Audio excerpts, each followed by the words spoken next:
Je vous retrouve confortablement assise avec mon infusion d'ortie, question d'atténuer les symptômes d'allergie saisonnière que j'ai à chaque année de manière assez brutale et je dois dire que cette année, c'est vraiment moins pire que d'habitude.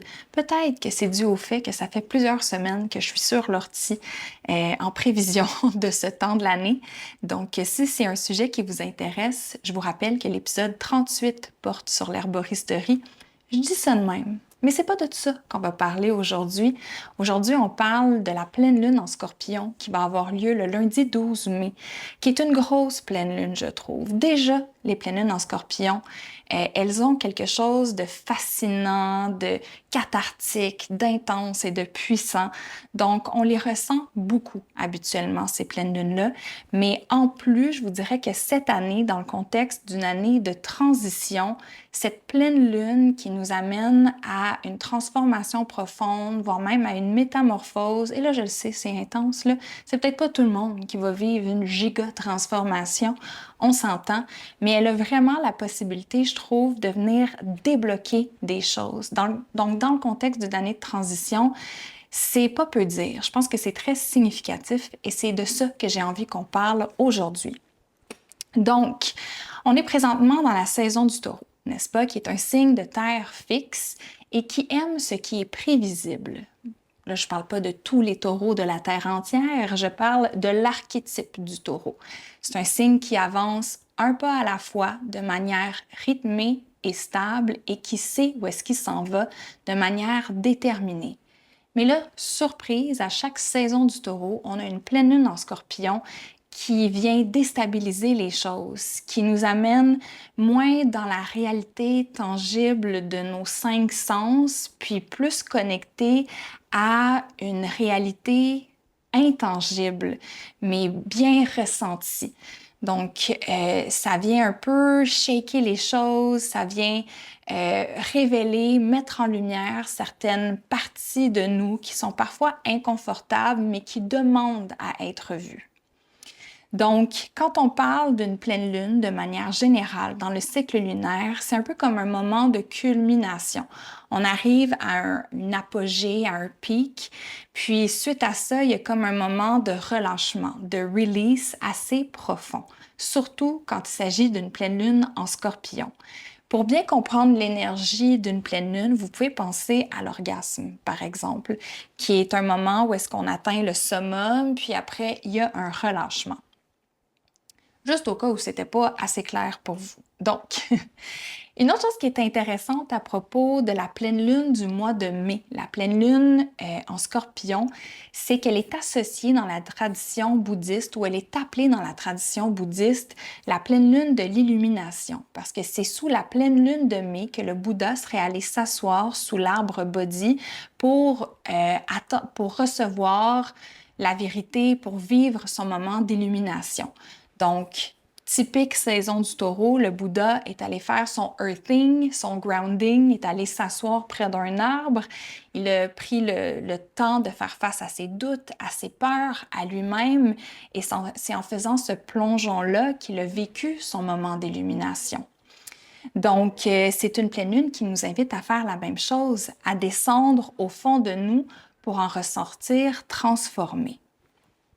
Maintenant que ça c'est dit, quand il est question de la pleine lune en Scorpion, c'est la pleine lune en fait qui nous invite à aller voir ce qui est enfoui à l'intérieur de nous, mais tellement enfoui que on préfère ne pas le voir. C'est que ça met en lumière nos tabous, nos secrets, notre ombre, tout ce qui fait partie de ce qu'on pourrait appeler nos limbes intérieures, notre underworld, entre guillemets. On pourrait aussi appeler ça nos angles morts. Et là, je tiens à dire, des fois, le shadow work, le travail intérieur, c'est quelque chose qui peut être très romancé, mais n'oublions pas la réalité que c'est profondément inconfortable. Si vous faites votre petit journaling le matin et le soir, puis que vous parlez des choses difficiles que vous vivez, c'est pas nécessairement du shadow work. Ça peut en faire partie, c'est peut-être une première couche, Mais quand on rentre vraiment dans ce travail-là, il y a quelque chose de vraiment cathartique. C'est douloureux, c'est confrontant. C'est pas pour rien que beaucoup de gens qui vivent dans le déni. C'est que ça demande du courage de faire face à ces parties-là de nous parce qu'on nous a enseigné que ces parties-là de nous n'étaient pas aimables, n'étaient pas accueillies ou n'allaient pas être acceptées. Donc, il y a quelque chose d'associé même à la survie dans le fait d'essayer d'enfouir ou de cacher ou de refouler ces parties-là de soi. Donc, si une pleine lune, c'est un peu comme la culmination du cycle lunaire, la pleine lune brille dans le ciel, elle illumine des choses, elle illumine dans la noirceur, elle met en lumière certaines choses. Et dans le signe du Scorpion, elle met en lumière ce qui est enfoui à l'intérieur de nous et qui est parfois inconfortable. Mais souvenons-nous que l'ombre, c'est pas juste des choses inconfortables et qui sont pas belles. Ça recèle aussi un trésor immense. Il y a nos dons, en fait, non seulement nos dons, mais nos talents cachés, puis voire même notre puissance se trouve dans cette reconnaissance-là de ces parties-là de nous qu'on cherche à réclamer à nouveau, en fait, qui font partie de nous. Puis une fois qu'on est allé les rechercher, un peu comme des Horcruxes, si on veut, ça nous rend complète, ça nous permet de nous défragmenter puis revenir à un tout en soi qui est beaucoup plus unifié. Donc, si on revient un peu au contexte astrologique dans lequel on est, parce que ce que je vous ai dit jusqu'à date, c'est pas mal bon pour n'importe quelle pleine lune en Scorpion. Mais il y a quelque chose de particulier à ce contexte-ci, parce qu'on sort tout juste d'une opposition entre Mars et Pluton, deux planètes qui gouvernent le signe du Scorpion. Mars, c'est son maître traditionnel, tandis que Pluton, c'est son maître moderne. Donc, ces deux planètes-là qui représentent Mars, l'affirmation de soi, la colère, la passion, et Pluton qui représente le pouvoir, une certaine force d'oppression parfois, mais qui représente aussi notre capacité à se transformer et renaître de nos cendres, ces deux planètes-là se sont opposées dans le ciel. Et ça peut témoigner, ou peut-être qu'au cours des dernières semaines, on a pu devenir de plus en plus consciente et conscient d'une tension qui nous a forcés à voir ce qui ne fonctionne plus dans notre vie. Où est-ce qu'on se sent à bout, désespéré, peut-être dépassé par les événements, comme si on faisait face à quelque chose de plus grand que soi, puis on ne sait pas par où le prendre. Donc, je le rappelle et je vais le rappeler encore à plusieurs reprises, on est dans une année de transition présentement. Donc, les dernières semaines, la dernière semaine, voire même les derniers mois, j'ai envie de dire, ont vraiment été un build-up, une escalade vers cette pleine lune qui, selon moi, vient déclencher quelque chose. Parce qu'on a eu même Mars qui a traversé une rétrograde au début de 2025. On a eu une rétrograde de Mercure, on a eu une rétrograde de Vénus, donc un gros processus assez majeur de remise en question, de réorientation, de peut-être un certain repli sur soi, parfois inconfortable, peut-être qui nous a fait recenser des vieilles affaires qu'on pensait avoir mis derrière soi. Puis là, on l'a vraiment en plein visage. Mais en même temps, j'ai l'impression que ça vient avec justement un degré d'inconfort qui nous fait reprendre les choses entre nos mains, qui nous fait reprendre notre pouvoir en se disant un peu, tu sais quoi, fuck tout, genre, might as well, tu sais quoi, on va y aller, on va plonger. De toute façon, je suis là en ce moment, fait que pourquoi pas? Tu sais, il y a comme un je lâche prise, j'y vais, on se lance, pardon, ça va être inconfortable, mais il faut le faire, il faut passer par là. Et là, je tiens à dire que la pleine lune en Scorpion nous parle aussi de transformation. Et là, c'est un mot très à la mode, transformation, n'est-ce pas? Mais n'oublions pas que pour se transformer, il faut laisser mourir quelque chose.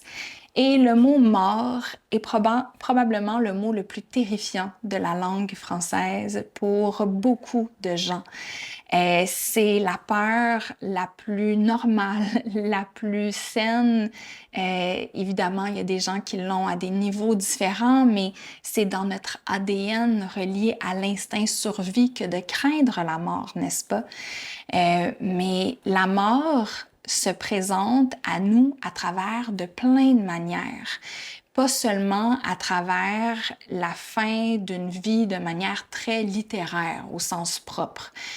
On vit plusieurs transformations au cours d'une vie.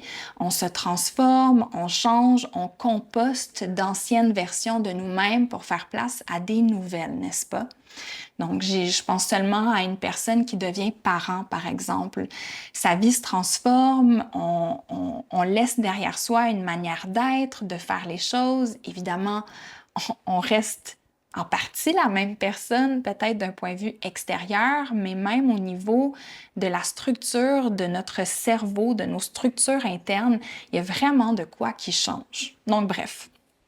Quand on pense à cette pleine lune-là, je trouve qu'il y a 3 choses qui nous sont demandées.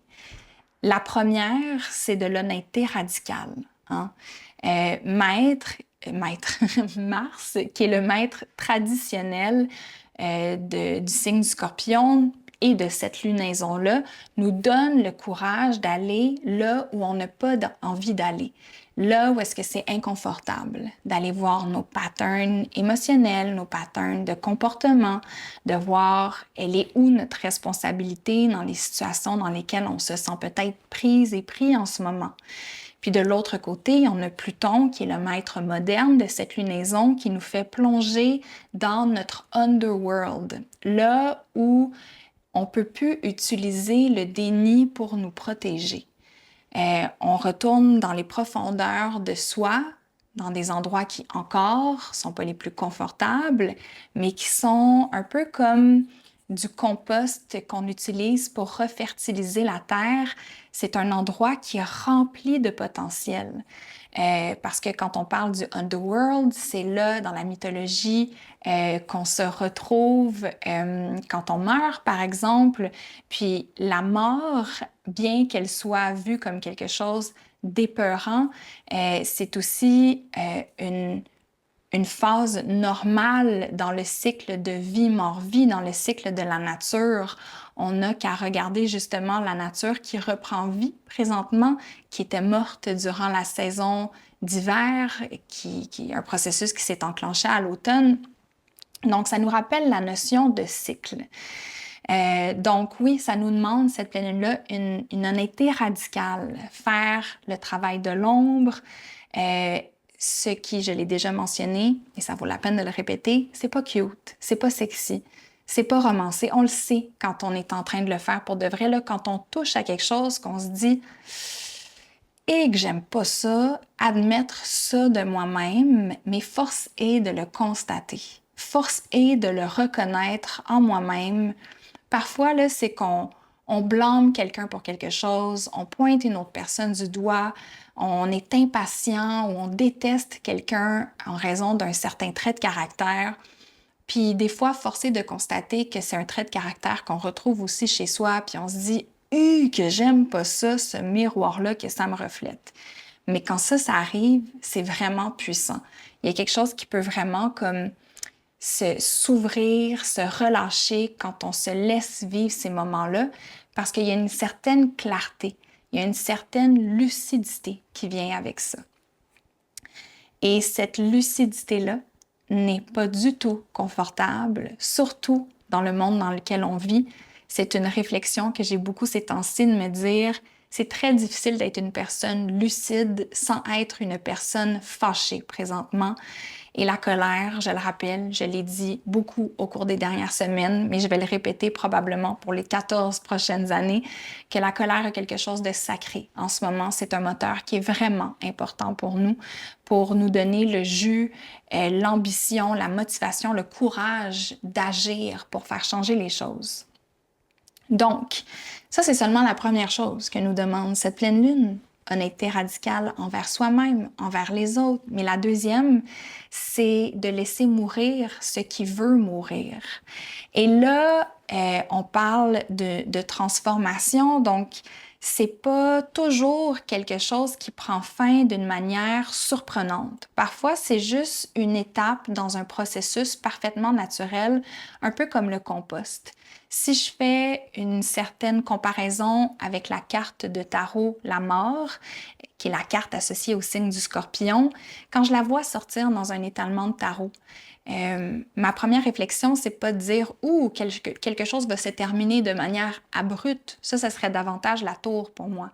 La mort, c'est de dire il y a quelque chose qui est en train de tirer à sa fin parce qu'on est rendu là dans le processus, parce que c'est l'étape qu'on est en train de rencontrer, tout simplement, tout comme une pomme qu'on met au compost, elle va se désagréger pour venir nourrir la terre à nouveau pour refertiliser quelque chose d'autre.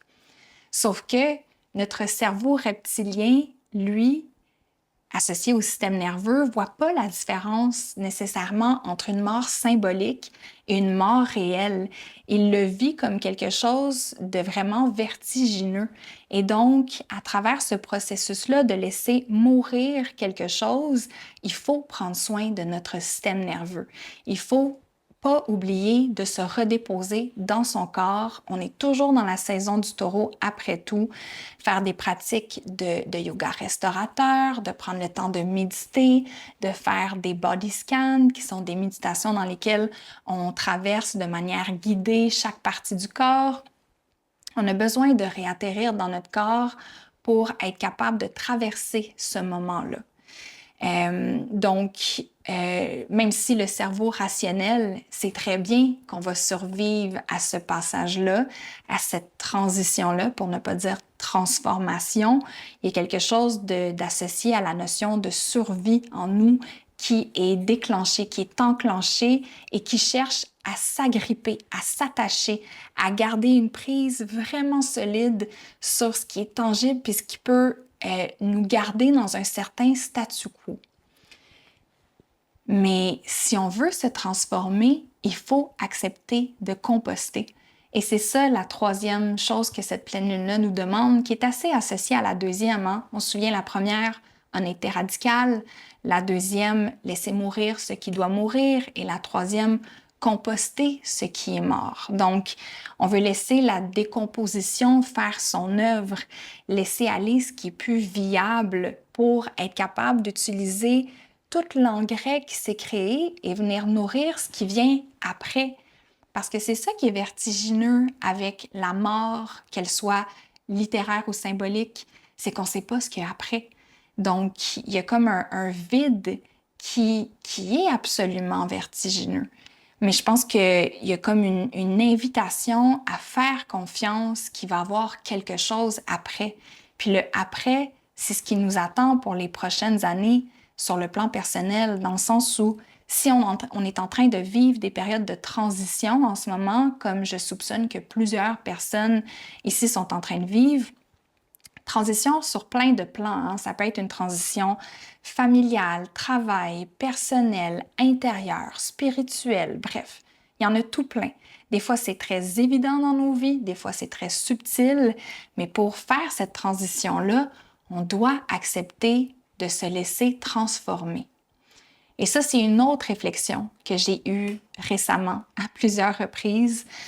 Surtout, je vous explique, dans les dernières années, j'ai fait une thérapie assez intensive de 3 ans dans laquelle je me suis beaucoup engagée, je me suis beaucoup investie, je l'ai vraiment pris au sérieux, puis thérapie vraiment en profondeur. Puis au cours de cette thérapie-là, j'ai vraiment réalisé à quel point pour qu'une thérapie fasse vraiment son œuvre, qu'elle travaille vraiment en nous, il faut accepter que la thérapie nous transforme. Il faut accepter qu'on ne sera pas tout à fait la même personne que quand on a commencé la thérapie. Et là, je vous dis ça en bonne scorpion, ayant un Vénus en scorpion et un Mercure en scorpion et évidemment Pluton en scorpion. Il y a beaucoup de cette énergie-là en moi. Peut-être que ça ne sera pas vrai pour tout le monde. Je ne suis pas une spécialiste de la santé mentale non plus, mais c'est une conversation que j'avais avec mon psychologue à l'époque, qu'il y a beaucoup de gens qui entrent en thérapie avec une grande difficulté à laisser la thérapie les transformer. Tu sais, on s'attache avec nos égos à ce qu'on connaît, à qui on est, à nos identités, à nos valeurs sûres, à tous les piliers auxquels on s'accroche fermement pour faire sens de notre monde. Puis c'est très difficile pour la psyché de se dire, OK, il y a certains de ces mécanismes-là, en fait, qui m'ont peut-être sauvé jadis, qui m'ont peut-être aidé à traverser certaines périodes, mais qui m'aident plus autant aujourd'hui. Donc, c'est une pleine lune qui nous demande de laisser aller certaines choses, qui nous demande le courage de se laisser être traversé, de se laisser être transformé. Et donc, j'avais cette réflexion-là par rapport à la thérapie et j'ai réalisé en fait que Vénus en Scorpion ici, c'est un peu la même chose pour nos relations, surtout nos relations plus significatives, romantiques ou pas. Selon moi, pour que nos relations perdurent dans le temps, pour vraiment s'ouvrir, être vulnérable, créer un lien d'attachement qui est vraiment solide au fil du temps, il y a une partie de nous qui doit laisser les relations nous transformer.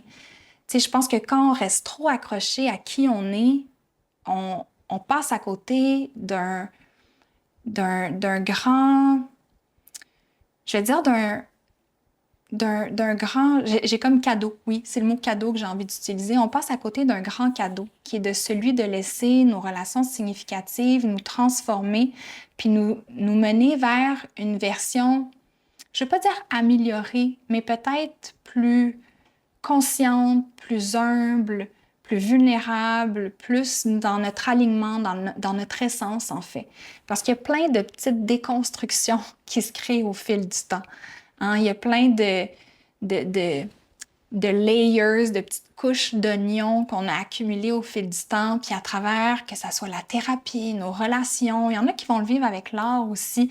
On enlève des couches, couche par couche, pour retourner vers notre centre, vers notre essence.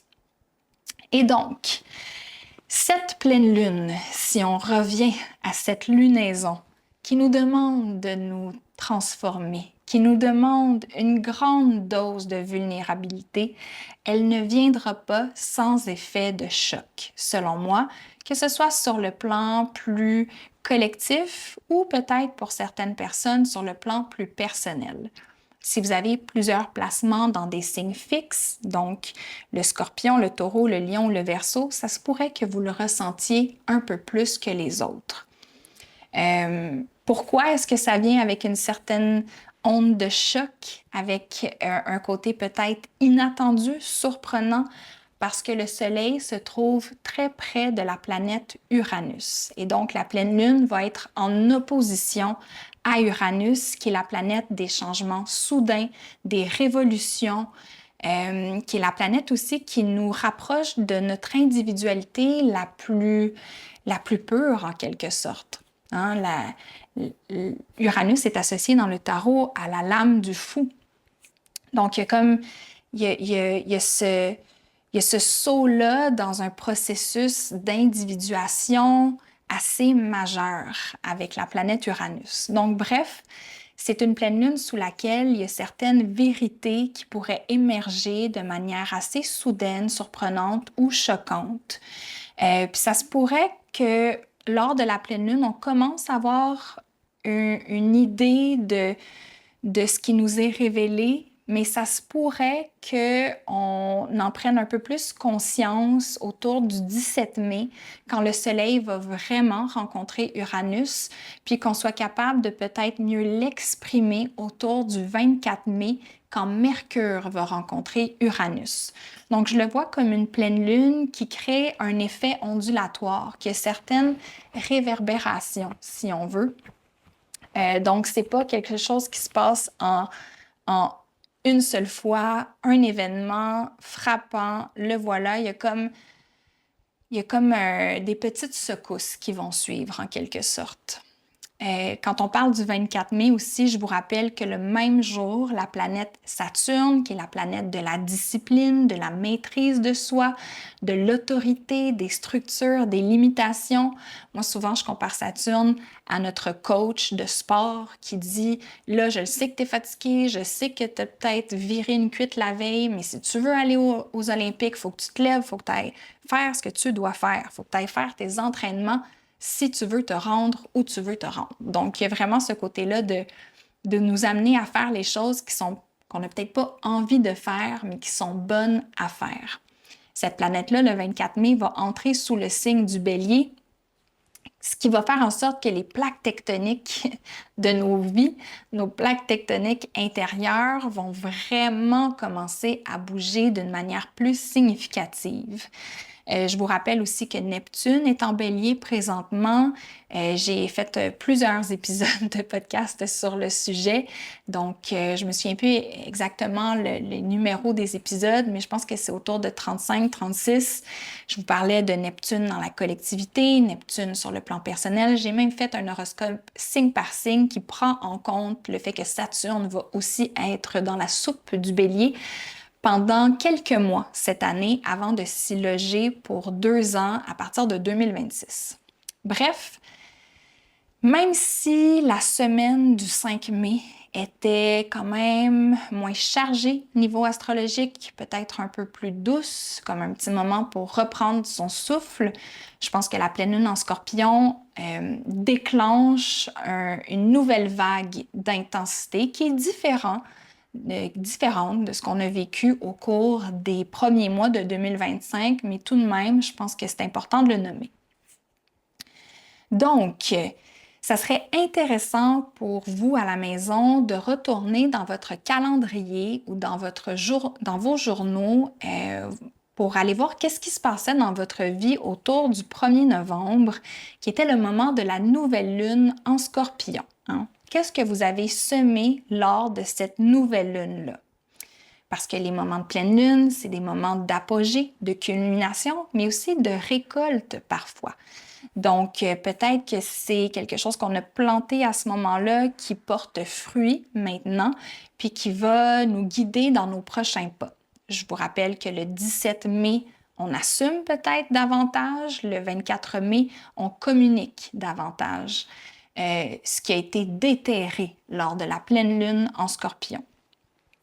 Et je trouve ça très fascinant aussi de constater que la carte de tarot que j'ai pigée pour la semaine, parce que je vous rappelle que je fais une chronique hebdomadaire à Rouge FM à tous les mercredis soirs, à l'émission Julie, animée par Julie Saint-Pierre. Puis à chaque semaine, on pige une carte de tarot pour nous guider dans la semaine. Donc, pour moi, je le vois vraiment comme du mercredi au mercredi.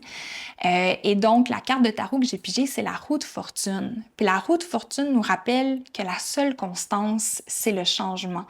Puis de ne pas se limiter ou de ne pas s'entêter à vouloir que les choses restent fixes.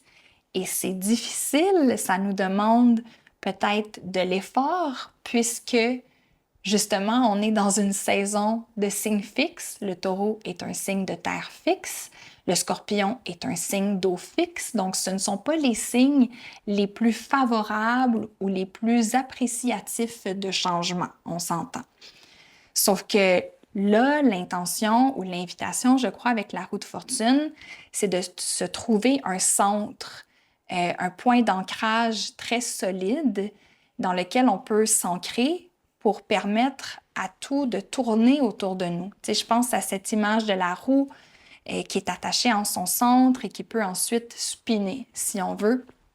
Donc, qu'est-ce qui vous rattache à votre centre? Quel est votre centre? Qu'est-ce qui vous garde enraciné quand tout tourne autour de vous? Puis, de manière très... je ne veux pas dire que c'est un hasard, mais un peu, dans la magie de la synchronicité, si on veut, je réalise que les deux choses qui me gardent groundée personnellement, qui représentent le centre de ma roue à moi, ce sont les deux sujets desquels je vous ai parlé au cours des dernières semaines, qui sont les amitiés, mes relations, mais surtout mes amitiés, ma famille choisie, si on veut, ainsi que ma pratique spirituelle. Je vous ai parlé d'herboristerie il y a 2 semaines, je vous ai parlé d'amitié la semaine dernière. Donc, c'est de vous questionner à vous-même, qu'est-ce qui vous garde groundé dans votre centre? Et c'est peut-être des choses qui sont différentes de les miennes en passant.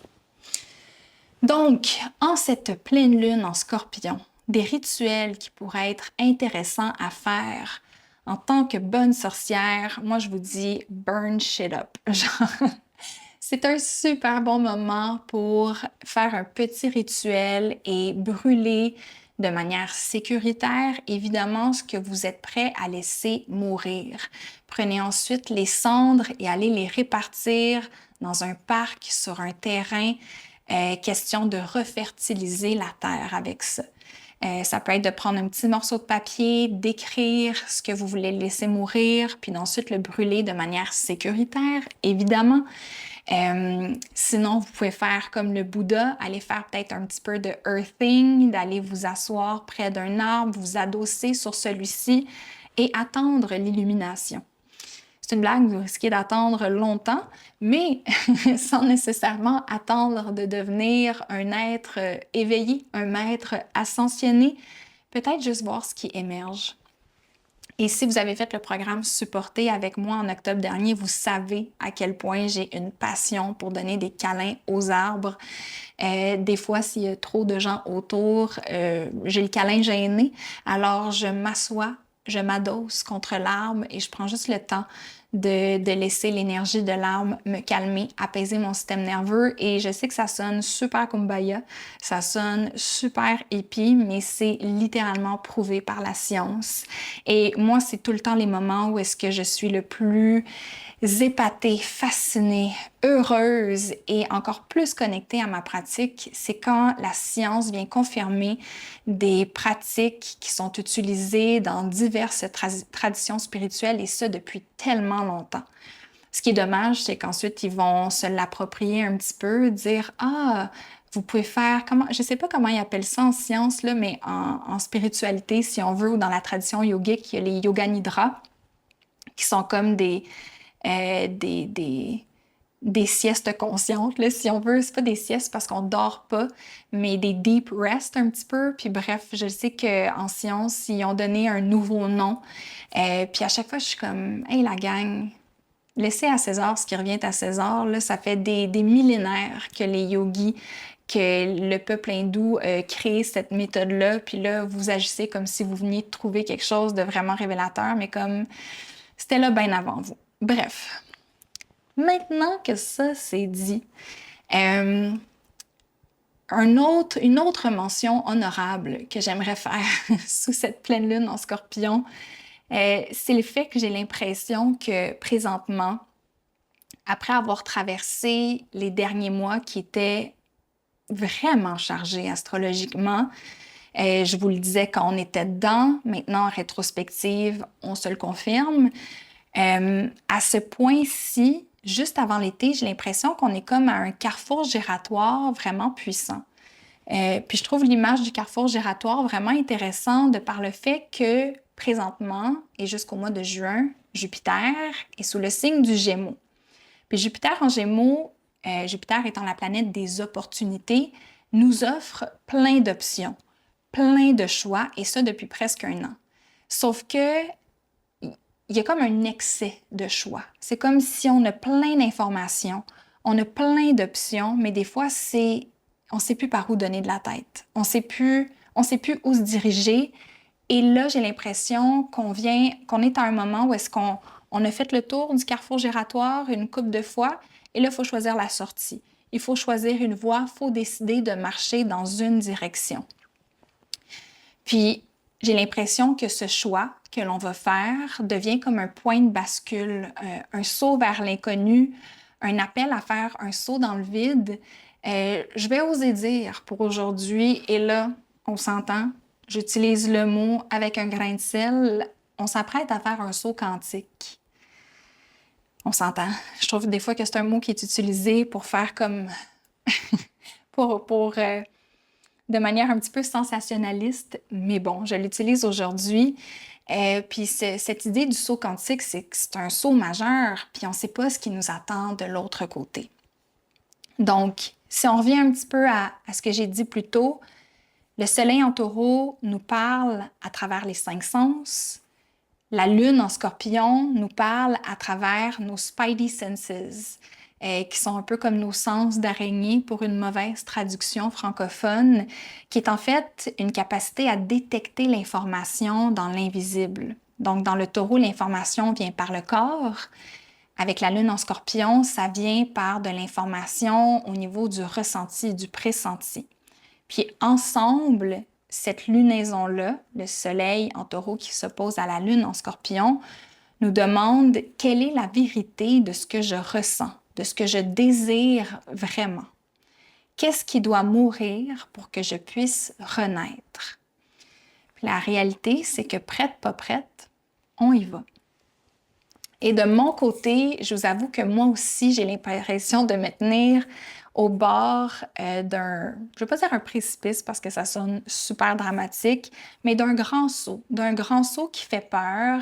Puis c'est vrai dans plusieurs aspects de ma vie, mais pour ce qui vous regarde, vous qui m'écoutez, dans l'aspect du travail, il y a 2 grandes choses qui s'en viennent pour moi, des choses sur lesquelles je médite et je travaille depuis plusieurs mois déjà. Et tout d'abord, c'est une nouvelle chaîne YouTube. J'ai décidé d'offrir des versions vidéo de mes podcasts. J'ai envie de prendre une place sur YouTube et ça pour plusieurs raisons. Ça me permet de prendre un certain pas de recul des réseaux sociaux parce que je trouve que la cadence des réseaux est vraiment rapide et vraiment intense. Tu sais, même au niveau des montages qui pognent, entre guillemets, sur les réseaux sociaux, c'est vraiment rapide. Il faut puncher, il faut que tout soit dit en l'espace de 90 secondes. Puis c'est pas mon format favori. J'aime ça prendre le temps. J'aime ça créer une communauté. J'aime ça qu'on puisse échanger. Et je trouve que ce genre de contenu-là vit beaucoup mieux sur YouTube. C'est une plateforme que j'ai beaucoup de joie à utiliser depuis quelques mois. Surtout qu'on a l'impression que les gens qu'on suit deviennent un peu nos amis, comme on a l'impression de créer des liens un petit peu plus sincère, je trouve, de par la durée des vidéos quand c'est sur YouTube. Et aussi, ça me permet d'avoir un pied à l'extérieur de l'univers méta pour pouvoir faire un saut si jamais je décide de le faire dans le futur, si je décide de ne plus être sur les réseaux sociaux, au moins j'aurai une présence sur YouTube. Et la deuxième grande annonce que j'ai à vous faire, c'est un programme qui est en fait une immersion que je vais offrir à partir de l'automne prochain. Donc, à l'automne 2025, je vous prépare une super expérience immersive pour ancrer votre pratique spirituelle dans le concret avec une approche que vous me connaissez, qui est une approche féministe, inclusive et juste assez wouhou. Genre, oui, on développe nos habiletés sorcières. Oui, on plonge un peu comme dans une école de witchcraft, celle qu'on a toujours rêvé, là. On va développer ces habiletés-là pour que notre pratique sorcière, ça soit pas juste des connaissances qui nous passent par l'esprit, c'est des pratiques que l'on fait, que l'on développe. On a besoin d'ancrer notre spiritualité dans quelque chose de tangible. On va en avoir besoin pour s'aider soi-même, s'aider mutuellement, garder le cap, garder la force, garder le courage, garder espoir. Et ça fait plusieurs mois que ça résonne vraiment fortement en moi de vous offrir ça. Mais en même temps, vous me connaissez, ça va rester terre à terre. Ça ne sera pas quelque chose de complètement déconnecté. Je vais garder le ton, l'approche que vous me connaissez depuis déjà plusieurs années. Donc, l'idée de cette formation-là, qui est pas juste une formation, comme je le dis, c'est vraiment comme une expérience, ça va être d'explorer la magie des éléments. Donc, on va traverser les 4 éléments, la terre, le feu, l'eau et l'air, pour développer toutes les habiletés nécessaires à avoir une pratique sorcière. On va parler d'intuition, d'incantation, de protection énergétique, de faire lever l'énergie, de canaliser l'énergie. On va développer nos habiletés de visualisation aussi. Donc, ça ne sera pas que des explications, ça va être une expérience avec des méditations guidées, des pratiques somatiques, des rituels, etc. Puis le but, c'est de vous offrir ces bases-là pour qu'ensuite, vous pouvez créer vos propres rituels. Vous pouvez avoir une pratique qui vous ressemble. Je continue de croire que c'est primordial d'être sa propre autorité dans sa pratique spirituelle. Moi, je peux vous donner des trucs, je peux vous apprendre des trucs, je peux vous guider bien humblement, mais la vérité, votre vérité, c'est vous qui la possédez. Et ça c'est très important pour moi. Pour l'instant, je ne vous donne pas plus d'informations. Je suis en train de finaliser les détails de cette formation-là. Vous allez pouvoir avoir toute l'information très bientôt. Pour ce faire, je vous invite à rejoindre la liste d'attente, qui est en fait une liste d'intérêts pour recevoir éventuellement tous les détails, donc les dates, les bourses, parce qu'évidemment, il va en avoir encore, pour connaître les prix aussi de cette formation-là. Il va y avoir une offre de lancement. Puis je vous rappelle que, pas je vous le rappelle, mais je vous le dis, que de vous inscrire à la liste d'intérêts ne vous engage absolument à rien. Ça ne vous fait pas entrer dans ma liste d'infolettres non plus si vous ne voulez pas recevoir toutes mes missives. En passant, là, je respecte vraiment votre espace sacré qui est votre boîte courriel. Donc, c'est vraiment juste pour collecter les informations des gens qui sont intéressés par ça, parce qu'à chaque fois que je crée une offre, que je crée un cours, une formation en ligne, il y a toujours des gens qui finissent par me dire « Ah, j'en avais pas entendu parler de ça. » Donc, j'essaie de voir c'est quoi la meilleure stratégie pour être sûre que les gens en entendent parler. Donc, bref. La formation va s'appeler Sorcière. Je ne sais pas si je l'ai dit, mais bien que le mot sorcière soit utilisé comme titre de cette formation, je tiens à préciser que tout le monde est la bienvenue, peu importe l'identité de genre.